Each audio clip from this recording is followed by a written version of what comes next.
Geralt isn't just a guy with two swords and a gravelly voice. He's a man who's been through hell more times than he can count. From brutal monster contracts to political messes he never asked to be part of. Everything he does in The Witcher 3 is shaped by the ghost he carries. You can't look at his choices in this game without seeing the weight of the past behind them.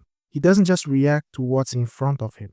He reacts to years of pain, loyalty, love, and regret. This isn't some blank slate RPG where choices come out of nowhere. Geralt's lived a full, messy life before we even press new game. His decisions, whether it's sparing a monster, walking away from a fight, or trying to protect someone, are all tainted by the things he's seen and done. He's not trying to be a hero, he's just doing the best he can with the mess he's already tangled in.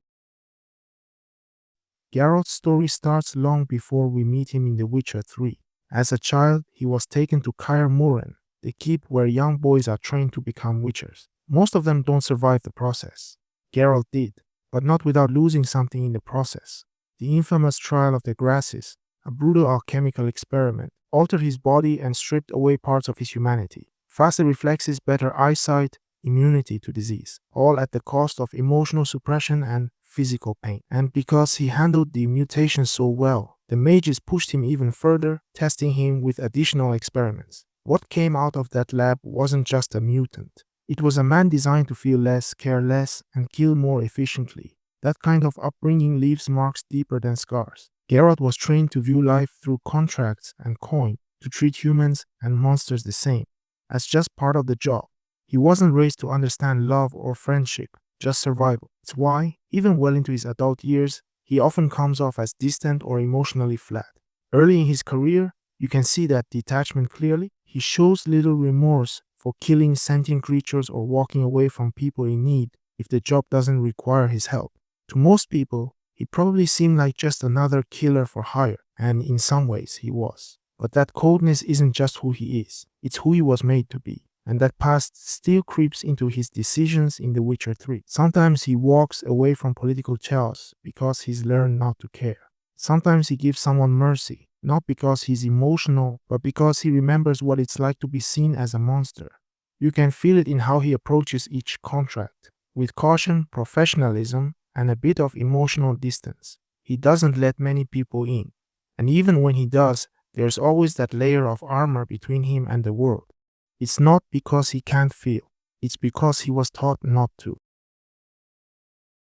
Geralt and Yennefer's relationship is anything but simple. Their story goes all the way back to the books, where a gene's magic bound their fates together. It wasn't just a fling or a casual romance. It was messy, intense, and full of moments where they both pushed each other away just to come crashing back together.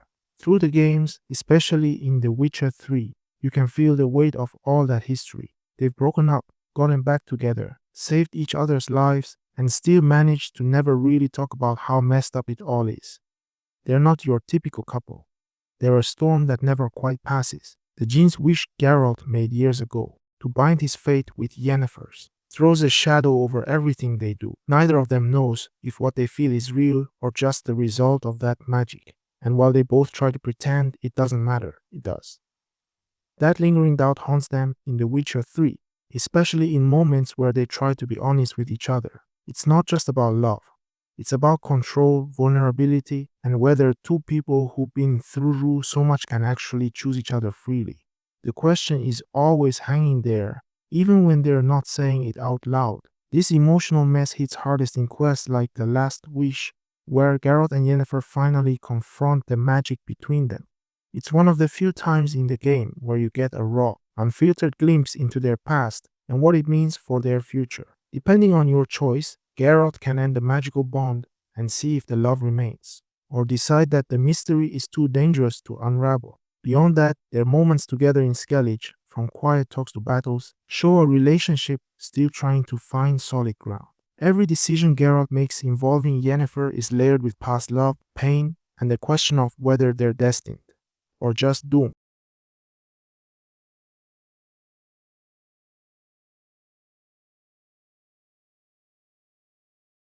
Geralt's relationship with Ciri isn't just some reluctant guardian trope. It runs deep. Bound to her through the ancient law of surprise, He never set out to be a father, but that's exactly what he became. Over time, Ciri became more than just a child of destiny. She was his child. Through years of training, running, and surviving side by side, Geralt grew into a fiercely protective, stubbornly loyal father figure. The bond they share is built on something more powerful than blood. It's trust, shared trauma, and unconditional love carved out through fire and chaos. By the time we reach The Witcher 3, that protective instinct is already fully formed. You can feel it in how Geralt talks about her, the urgency in every step he takes to find her. And it's not just about the present. The ghosts of past games haunt him, too. He's seen what happens when she's taken, when people use her, when he fails to keep her safe. That guilt drives him harder, and it adds a raw emotional weight to every decision involving her. Whether it's defying kings or killing old friends, if Ciri is at risk, Geralt doesn't hesitate. His past failures become the fuel that keeps him from letting history repeat itself. This bond shapes some of the most important choices in the game. Geralt's not just choosing between political factions or battle strategies. He's choosing what kind of person Ciri will become. When he supports her confidence instead of shielding her, when he lets her take the lead rather than solving her problems for her, he's showing real growth, not just as a witcher, but as a dad. Whether he joins her at the tower or lets her face her fate alone, these moments hit hard because they're not about heroism. They're about love, trust, and the hope that she'll be okay, even if he's not there to protect her.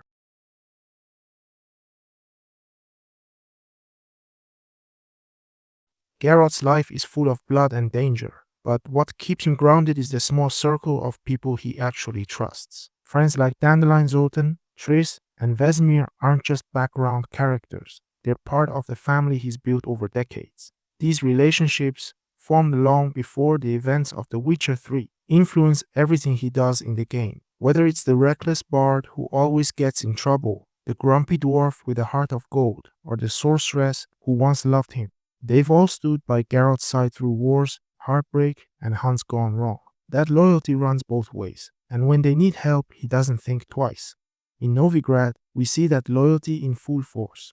Geralt risks his life breaking into guarded mansions, dodging witch hunters, and fighting his way through sewers just to save Dandelion. He teams up with Zoltan again without hesitation, trusting him completely even when the odds are stacked against them. And Triss, no matter what happened in the past, if you choose to support her in Novigrad's mage rescue storyline, Geralt puts her mission above everything else. He never forgets the people who had his back, and in a world full of betrayal and politics, that kind of consistency is rare.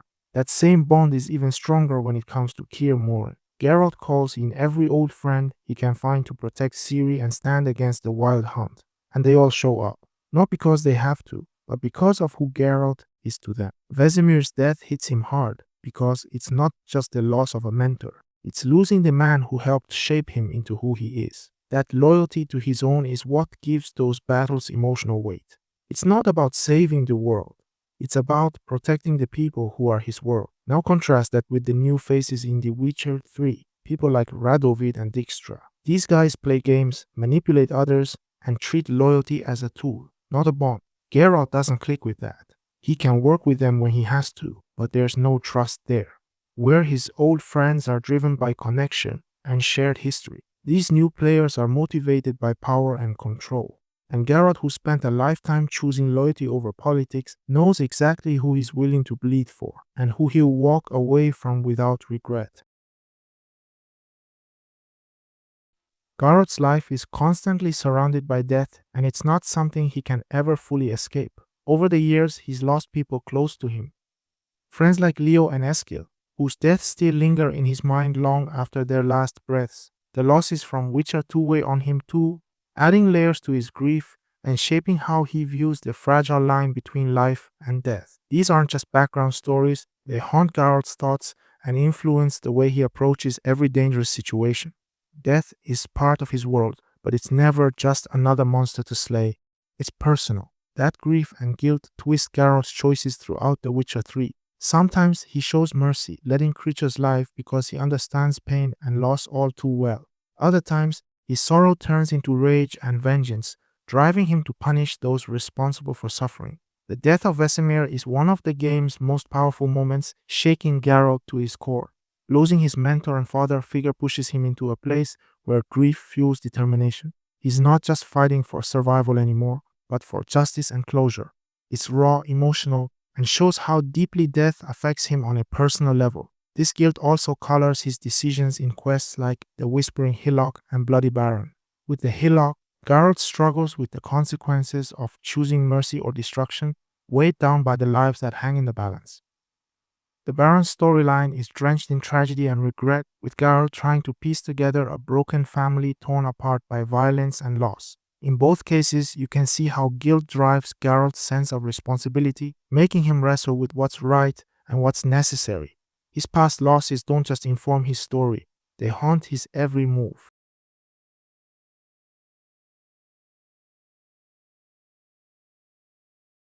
Every choice Geralt makes in The Witcher 3 is tangled up in the memories and regrets he carries with him like a heavy burden. His past isn't just a backdrop, it's the lens through which he sees the world, shaping how he reacts to every person and every challenge. Whether it's old friendships, lost loved ones, or the trials that made him a Witcher, those memories don't just haunt him, they define him. The weight of everything he's been through presses down on every decision, making his journey more than just a fight against monsters, but a struggle to find peace within himself. The emotional gravity of Geralt's story is what makes his character so compelling. His choices aren't simple good or bad decisions, they're messy, complicated, and soaked in pain and hope all at once. It's hard not to wonder if he ever really had freedom or if he's just been following a path carved out long before he stepped into the spotlight. What do you think? Was Geralt ever truly free to choose, or has his past been pulling the strings all along?